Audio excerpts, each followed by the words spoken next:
para lang i-weaponize ang mga kalaban ng gobyerno para sa kayo pahiyain ng Senado. Sa kabilang banda na ihayag ng Senado ang kanyang independence. At sinabi niya, hindi kayo pwede. Alam mo, sa lahat ng bagay, giyera ang nakikita mo, nire-resist natin ang yung mga foreign ini-invade tayo. Kahit ganito lang ang bansa natin, lalaban tayo. Yes po. Pakikialam ng dayuhan yan eh. Lahat ng uri ng pakikialam. Pero ito, ang linaw na pakikialam. Pero marami sa ating mga kababayan ang yumakap pa sa kanila. Yun ang nakakahiya, yung mga ganong klaseng tao. Imbes na ang usigi ng NBI, ang inusig pa yung usaan namin eh. Yun na nga po. Yung tao, ginagawa lang kanyang tungkulin eh. Di ba? At ang pinaka-latest sen, ipinag-utos ng ombudsman ngayon na suspendido ang inyong Sergeant at Arms sa si Mau Aplasca. Ano ang basis niya? Yun daw pong, nauna siya nagpaputok doon sa Senado. Binaliwala niya yung presumption of regularity sa pagganap ng tungkulin ng isang public servant. Ano ba ang trabaho ng USAA? Depensahan po kayo, siyempre. buong Senado. Security. Enforcement function. Opo. Regular ang ginawa niya. Sino ba kayo? Sabi niya ngayon, ayaw lang NBI, umalis kayo rito kasi pinagbabawal kayo sa premise nito. Pinagbababa ng armas. Magkano kayo ng armas? Hindi, ganyan, nagpaputo. Yun ang yun ang trabaho yun ang talaga protocol niya. Bakit si Matibag at mga NBI na pumasok sa bulwagan ng Senado, wala siyang ginawa. Diyan makikita po ninyo kung paano ang pagkakaiba, yung totohanan na pagpapatupad po ng ating mga batas. Bakit si Rillanes pumasok doon, nagwawagayway, nagseserve ng warrant of arrest, hindi man lang pinahuli ng ombudsman? Pinailan ba? Wala po. So yun pala, so pwede bang questionin yun? Kasi parang, kailan bang implementasyon ng suspension? Kaya sinasabi ko sa inyo, questionin mo. Kaya ko sinasabi na. Di ba? Kasi kung ganun pala ang ginawa niya, binugbog nila yung isa sa miyembro ng usahan namin. Nakano na sa simento, sinipa pa eh. Ayun, tsaka dinadala pa po sa sasakyan. Meron bang sinabi ang ombudsman para suspendin lahat yung gumawa ng ganyan? Yun lang pinasok kami. Mali na yun eh. O ano sabi ni Matibag? Hindi naman po kami gagawa ng ganun. Ibig sabihin, yung paglusob sa amin, kung hindi po kami nakipag-coordinate sa leadership. Ibig sabihin, si SP Soto. Sinabi niya yun, ha? Sana huwag niyang itanggi sapagkat naririnig ng mga kasama ko. Pero ano ba sinabi niya? Hindi ko naman, nag-coordinate niya sa akin, pero hindi ko niya alam na magkakaroon ng paghuli kay Senador Bato. Hindi niya alam na dadating eh. Hindi daw niya kasi alam na darating si Senador Bato. Hindi mo alam na talagang pinakakabantay-bantay mo yung araw na yun sapagkat nararamdam mo na baka may mangyari nga. Kaya para makasiguro ka, sige, nandito lang kayo, magbantay kayo. Be vigilant. Siyempre, para makasiguro tayo. Kaya nga masakit ang loob eh. Di ba? So, ibig sabihin, meron na rin silang hint na darating talaga si Bato sa araw na kasi nagdatingan yung NB. Kung wala silang hint, wala silang wala silang hint, pero kailangan nag-double sila. Effort. Hindi nila pwedeng, hindi sila pwedeng mag-lower na. We cannot take it for, we cannot take this lightly. Dito nakasalalay ang ating pamumuno. Ang ating leadership, ang kanilang leadership. Baka kung tayo medyo lumog-luwag na ito, tumagilid tayo. Ayaw nila yon. Pero hindi totoo na mayroong Senate ko. Ito'y nangyayari sa buhay ng Senado. Anytime, any day, it could happen. Ang minority, wala nang ginagawa. Lalo na kung alam nila na sila ay na tumatagilid sa paggawa ng mga batas. Siyempre na may pagka-disgusto na rin. Palagi nilang nilalayon, palagi nilang nilulunggati. Sabi nga ni Yes Nelson. po. Ninanais talaga nila yan. Sana makuha natin para yung mga bills natin, tayo naman ang maunang Ma-overturn yung pero leadership. sasabihin nung isa, a Senate coup, sabi niya. Like, a Senate coup, like a rebellion. Rebellion is a continuing crime. According to jurisprudence, is a continuing crime. Naku, delikado pa pala kayo dyan. Saan ka naman nakakita ng... Para bang merong isang jurisprudence na nagsabi na pinagkumpara yung Senate coup at saka yung unang-una walang Senate coup. Yung pag-takeover ng leadership Ng leadership, opo. is a common occurrence. Nangyayari talaga yun. Totoo. At sila, alam din nila na talaga nangyayari talaga Alam yun. nila yun. At walang illegal doon. Walang illegal doon. Hindi rin yun- Bakit niya ikukumpara nga eh? Tanong mo sa kanya, asan ang jurisprudence na ikunumpara yung takeover ng leadership Sa coup. sa Rebellion. Isang rebellion. Pero sinabi ang jurisprudence that rebellion is a continuing crime. Pero hindi niya kinumpara sa pagpapalit ng Senado. liderato sa Senado. Iba yung coup sa gobyerno. Doon lang magaling yung isang yun, sa kagaganon eh. Ganun ho ba? Nagpo-post ng ganun-ganun, hindi naman niya naintindihan ang pinopost niya.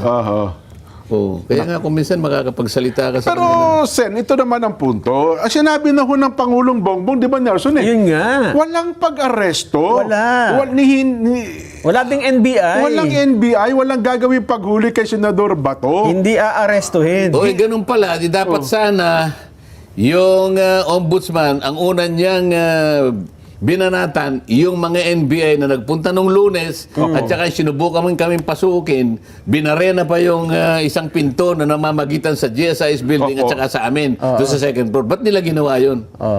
May mga baril pa. Paano nga? Bakit yung usa na talagang nagtatanggol lamang sa kapakanan ng kanyang mga Yun sa pagkakita yung trabaho talaga nila. trabaho niya yun? Nag-fire ng firing shot. You did not even assume the regularity of his function. Diyan mo makikita. Dapat pala masuspindi Paano yung sumuntok doon sa... Ayun. Dapat. Siya wala pang complaint eh. Walang complaint eh. Samantalang isa, binugbog na nga yung isang membro ng usahan namin. Kaya pala sinisigaw niya, tinutupad ko lang yung trabaho ko. Umiiyak pa di ba? Yung sabi nung usaa, nung binubugbog siya duguan eh. May nagdemanda na siguro. Pero yung ombudsman may ginawa. Wala. Dapat, ang una niyang ginawa, sinuspindi niya si Melvin Matibag. Oo nga. Ba't pinayagan mo yan? Anong ginawa mo riyan? Di ba? Hindi po, ang naunang sinuspindi, yung tumarbaho na depensahan kayo. Tinidepensahan lang kami, pinuproteksyonan kami. Anong masama doon? Nga naman. May binaril ba siya?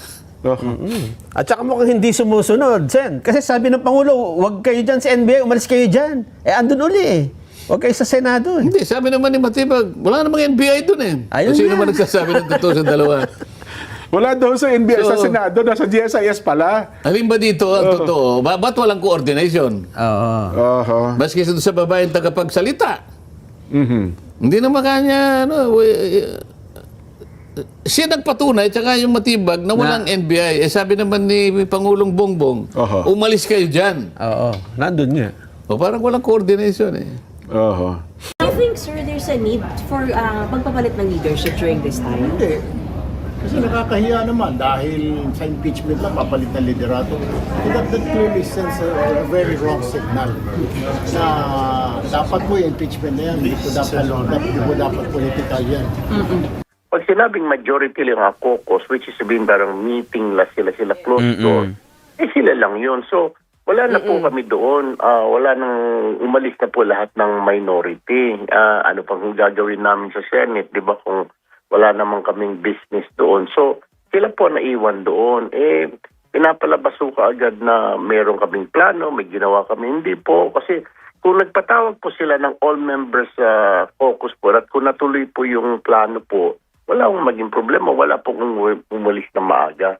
Pero what does it say doon sa nangyari, Senator, na ang laki-laki po nung nangyari and yet parang ang pinalalabas ng liderato ng Senado, it seems like ang minority pa ang to put into blame doon sa nangyari dahil may ganung naratibo na alam nyo na palang mangyayari to pero bigla kayong umalis, bigla kayong nawala at parang kami pa ang nalagay sa alanganin. Well, alam nyo, sir, Christian and Victoria, let's just leave it to the public. Ika nga, yung mga na mag-isip po. Alright? Pero alam ko, alam niyo naman social media, di ho ba, at magulo. Lalo na pong nagdi-divide ang ating nation po, ng ating bansa dahil sa mga issues po na ito. At pangalawa, kasi po wala na po kami doon eh. May nagpakalat. Hindi ko naman sinasabi po na galing sa majority. May nag-umpisa po niyan, I believe, sa social media. Hindi naman po galing sa mga senador, sa mga kasama namin sa majority, in fairness. May kumalat lang na, bakit wala ang minority? Nabasa po yun eh. Dumaan po yun sa wall ko eh. Bakit nasaan yung mga miyembro ng mga minority?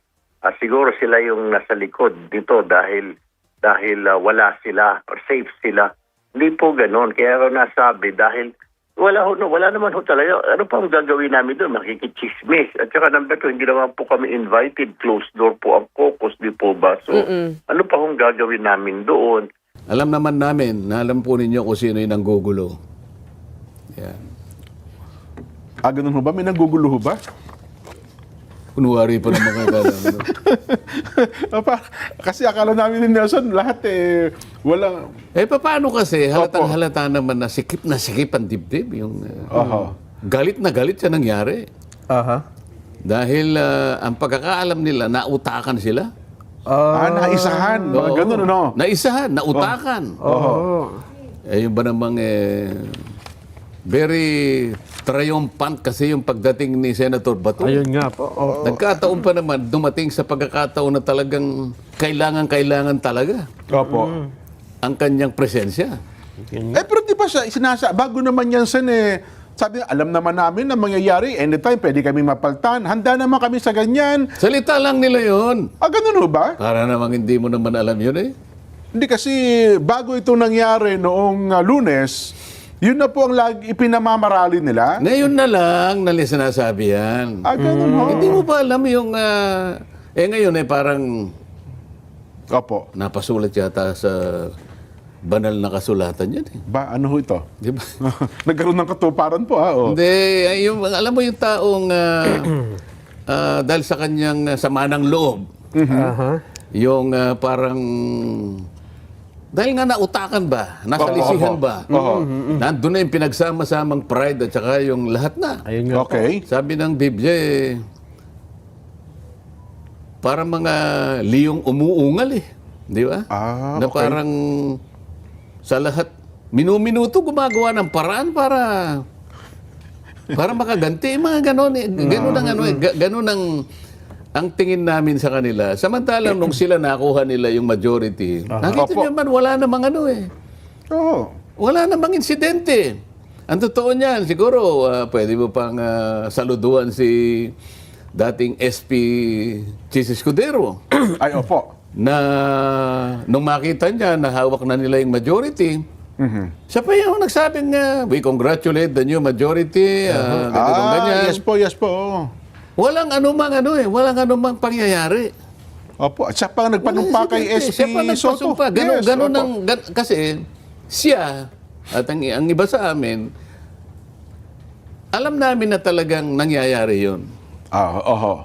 Ang Senado ay isang institusyon na kapag yung makasama mo ay hindi na nagugustuhan Aha. yung pamamalakad mo, sila ay mag-uusap. Opo. Teka muna, kailangan mapalitan na si ganito kasi mukhang ang direksyon natin ay papunta rito. Yung dapat nating gawin, hindi na napupunta rito. Parang may tinitingnan nyo ngayon. Sige, palitan natin. Nangyayari yun kahit anong panahon eh. Oho. Aba, ngayon parang lahat na lang. Gusto nilang gawin para sa ganun makuha nila kagad. Maibalik sa kanila. Kasi ang sabi nga nila, 99.99%. Ilang araw lang, babalik daw po ulit sa kanila. May mga lumalabas na ganun. Talagang nagpapahiwatig sila eh. At saka dahil nga alam nilang krusyal, alam nila kasi na meron na kaming 12 votes. Opo. Ngayon, binabantayan nila yung inaakala nilang makukuha namin. Aha. So, binantayan nila yung isa. Opo, Di mo na oo. muna sasabihin ng Yes, pangalan. oo. Si Bato kanya, wala yan, hindi Hindi makakarating. ba? yan. Oo, yan, tama. Ngayon, para sa ganun, makasiguro sila, abay, pinayagan nila yung NBI na nandun na kagad. Sa baba. Maaga pa lang. Maaga pa lang nandun Nandun na eh. Oo. It's another, parang another shield of guarantee na talagang hindi. Kasi nga takot na takot eh. Oo. Ako rin naman, wala naman akong alam na kasi wala naman akong kapag-pag-aasan makakarating naman si Senador Bato. Senador Bato dahil sa alam natin ang kalagayan niya eh. Di ba? Bagamat sa sarili ko naman sana dumating si Senator Bato. Oho. Hindi ko lang alam paano kaya mangyayari yun. Aha. Oh, 1 milyon ang naghahanap sa kanya. Paano kaya makakarating? Nangyari nga ang hindi nila inaasahan. Biglang dumating. Nasa lisihan. Yun ang kanilang Pinanggagalaiti. pinanggagalaiti na yan. Paano nyo nakalusot yun? Paano nakapasok dito yan? Oo, para ko nang nakikita ng halos sila, naglulupasay lahat eh. Ha? Narinig ko na po dati. Ako nagalit ka sa akin. Kulang na lang na maglupasay silang lahat. Opo, oo. Oh. Nako. Tama ba yun? Well, mali-mali yun, Sen. Kasi sabi nyo nga, talaga naman, alam naman nila, kasi sa bilang ninyo na siyam at sila ang 13, anytime talaga, pwede talaga mangyari yun. Oh, pagkatapos doon, lumabas silang lahat. Pumunta Opo. sila doon sa aming, meron kaming lounge eh. Opo. Senator's Lounge eh. Opo. Ako naman, siyempre, gusto ko rin malaman kung ano yung pinag-uusapan nila, di ba? Di pumasok naman ako. Oho. Siyempre, Nakidinan kayo ng konti. may pagkain naman doon. Bakit sa kanila ba yun lang? Kasama naman ako ron. Lahat ng Oo, naman. ako naman sa ganung pagkakataon, ako'y tuwan-tuwa namang nakikita ko naman sila eh. Kung paano sila naglulupasay, di ba? Alam mo, naririnig, may nakikinig ngayon sa sinasabi ko, kaya kailangan sabihin ko ito. Oho. O, di siyempre, nakiumpo ka naman ako ron. Opo. O, di yan. Ba't ka ako ang popular ng mga mukha ninyo? Ano ba yung mga iniinom nyo? Alam nyo naman siguro, una sabihin. Yes po. Talagang ano eh. Ang sasama ng loob.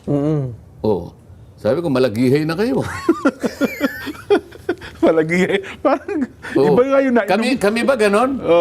Ako nga, sinasabi ko sa inyo, pinilit ko pang tapusin yung hearing ko eh. Nung ako pa ang chairman ng Blue Ribbon Opo, ko. kasi Umabot pa ako ng alas 4 ng hapon eh. Nung tagpo na yun, kayo po Talagang- mismo, yes, nakamonitor kami nun Hindi ko alam. Alas 12 pala ng tanghaling tapat, nakuha na nila. Nag-meeting na sila. Pero wala akong alam doon. Opo.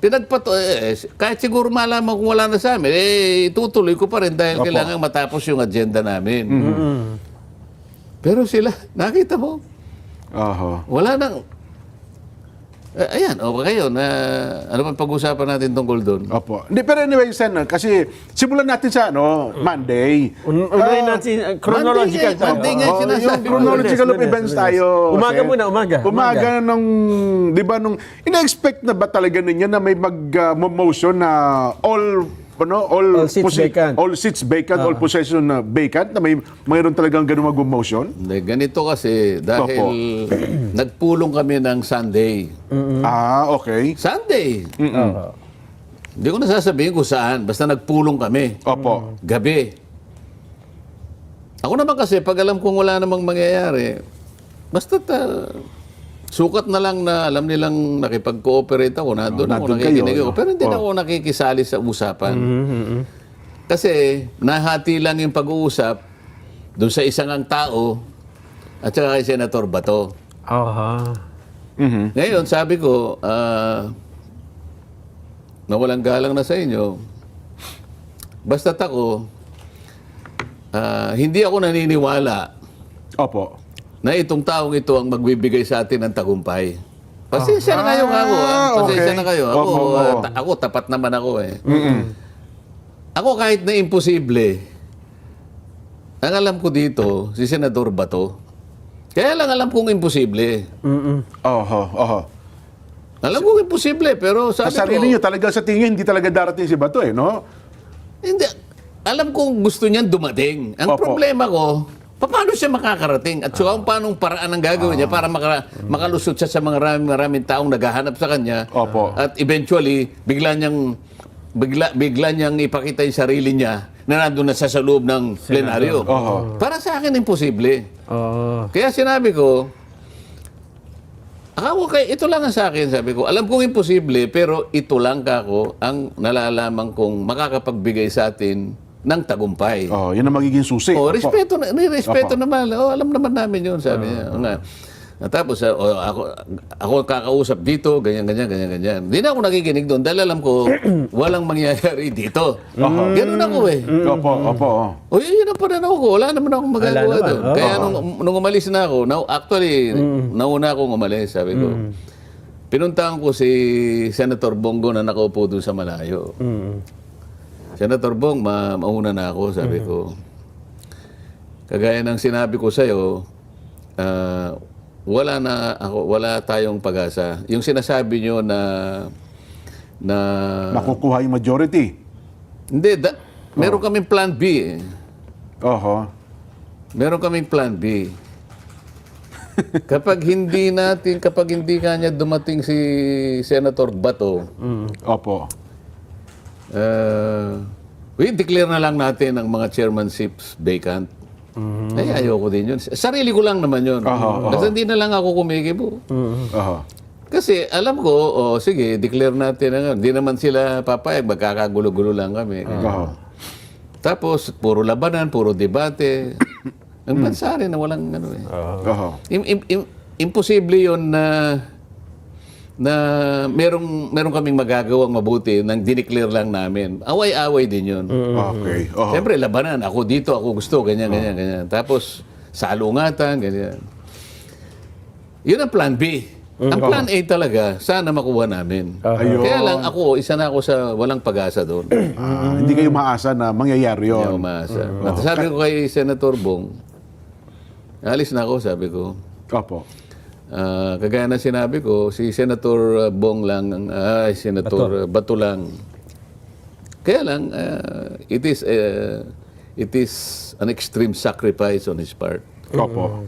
Hindi ko alam paano. Pero sana mangyari lang, sabi ko. Opo. Kasi kung halimbawa dumating siya lang ang makakapag-turn around. So yun ang magti-trigger na para talaga mag-turn around Pero ng ano. maski sila, alam naman nila yon.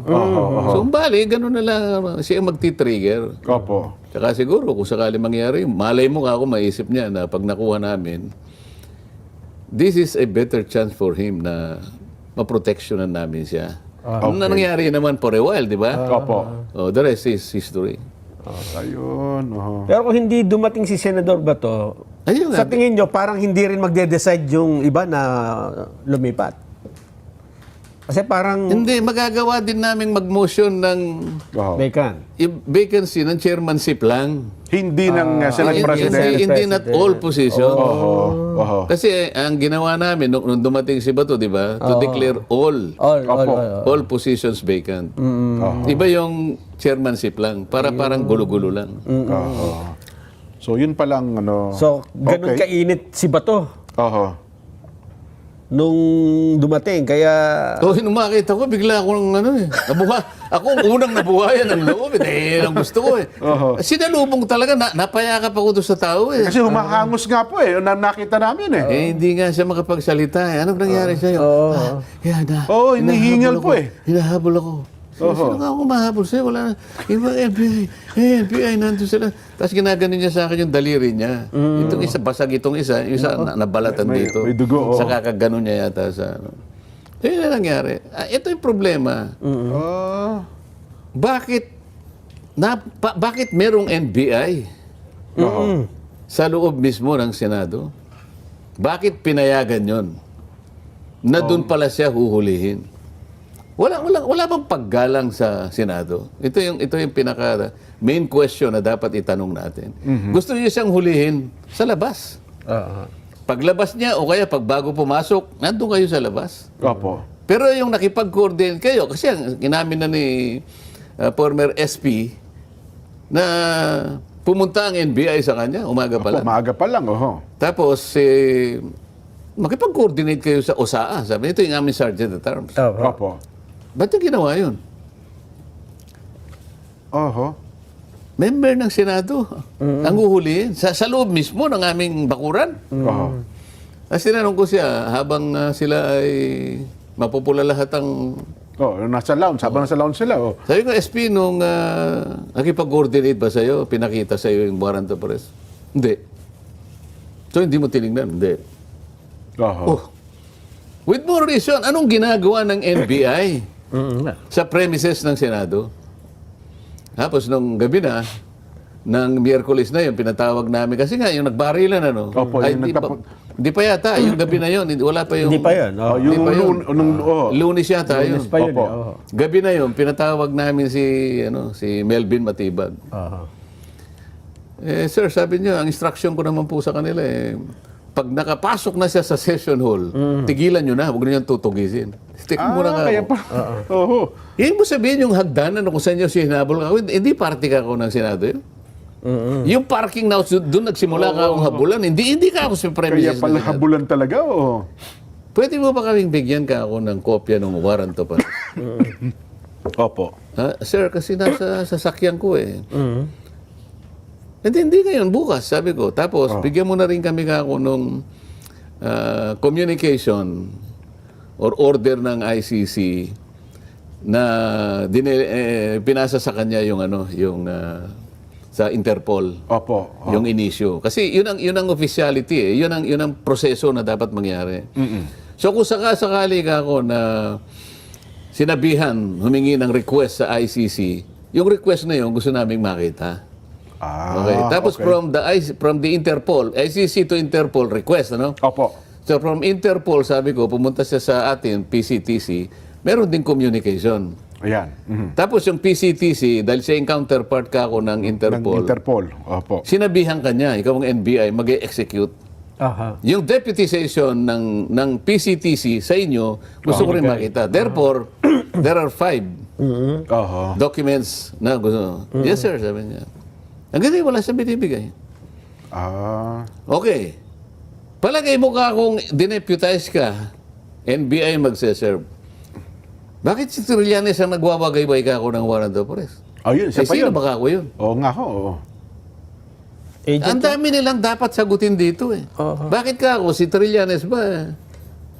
Sheriff na nga ako ng ICC yan? O naglilingkod na sa Interpol si Trillanes? Paano siya nangyaring napunta ron? Oho. Ito yung mga hindi nila sinasagot. Pagkatapos kung ano-anong sinasabi, nagkudita raw kami dahil sa impeachment. Kahit naman hindi sila napalitan ganun din ang bilang namin eh. Lalo sigurong lumakas pa ngayon dahil pinaggaganon nila kami. O palagay mo na hindi makakaboto si Senator Bato dahil biglang nawala na rin. Opo. Siyempre, pati nga yung protective custody, hindi nila ginagalang. Oho. O siguro yung tao nag-isip na, ayoko na rin madamay kayong lahat dito, baka magkabarilan dito. Nagkusa na lang tumalilis yung tao. Di ba? Pero 12 pa rin kami ngayon. yun nga. Oho. O halimbawa, nagbutuhan kami. Ilan bang kailangan nila para Majority po, dapat para ma-convict si Sara? yung conviction ni Sarah, parang at least mga 16 votes. O, 1/3. O, 2/3. Two-thirds. Opo. O. Paano sila makakakuha ng 16? 12 kami. Oho. Oh. Oo nga, no. Kulang pa rin. Kahit pa sabihing siyam lang kayo, ano pa man. Pero, 12 lang kami. Paano ngayon yan? Paano magiging, anong connection nung impeachment. impeachment? Oo nga, no. Kasi yun ang unang pinalulutang. Kaya daw ninyo pinilit na makuha ang Senate majority. Kasi parang preparasyon nga raw ho, kung may akyat na sa Senado ang impeachment complaint. Hindi, matagal nang maraming reklamo kasi. Unang-una, si Ping Lacson ayaw niyang magtawag ng... Isa pa yun. Oh. Hearing ng Blue Ribbon, ipagpatuloy. Isip-isipin mo naman ang mga tao, halos siyam na buwan ang naghihintay. Kinuha niya yung tungkulin na yon, ang pananagutan na yon. Ang gusto pa niyang mangyari, bago daw siya mag-hearing, pipirma kami doon sa kanyang partial report. Na marami nang naiinis, kaya kita mo, maski sila ay nang pumirma. Oo nga. Yung majority. So, maraming disgusted na sa kanilang ginagawa. Sa panig ko din, hindi lamang yun eh. Yung mga panukalang batas ko, hindi umuusad eh. Sa kanila, puro sila na lang. Kaya makikita mo, sila na lang ang nagdidepensa, nag-i-sponsor ng mga bill nila. Kasi sila yung nauuna eh. Puro na lang yung puro ganun, na puro, hindi mo na malaman kung paano nila maayos ang problema ng bansa. So para sa inyo, isang dahilan ho yun kung bakit... Alam ba, unahin pa nila yung autism, yung ganyan. Akala mo naman ala nang ang makain ng buong Pilipinas yung autism. Hindi ko naman sinasabing hindi importante yun. Opo. Kaya lang, I-priority. yun daw ang tawag din, yung feeding program sa ganito. Okay din naman yung feeding program sa mga eskwela. Eh, bakit yung mga bata lang? Eh, paano yung matatanda at maraming taong nagugutom? Hindi ba ito yung unahin natin? Paano yung sinabi ko na gusto ko 200 kilowatt hours ng kuryente, i-substitute natin sa lahat ng mga subsidy na yan?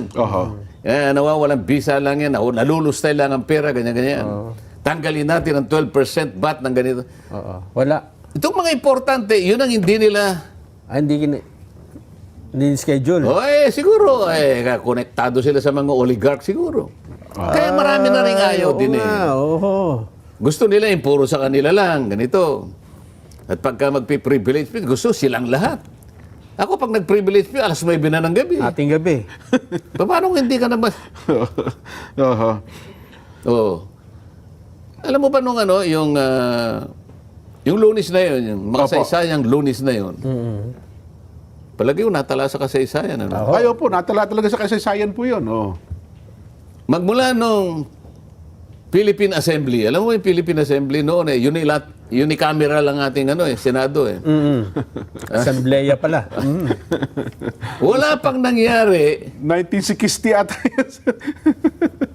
Wala pang nangyari na ang isang senador, incumbent senator, hinabol ng NBI, kamuntik nang nahulog sa, alam mo yung hagdanan namin, napaka-steep Kapag hindi ka maingat doon, Ay, sus, At sa kaya loob nga mismo, nadapa si Senador Bato hindi isa.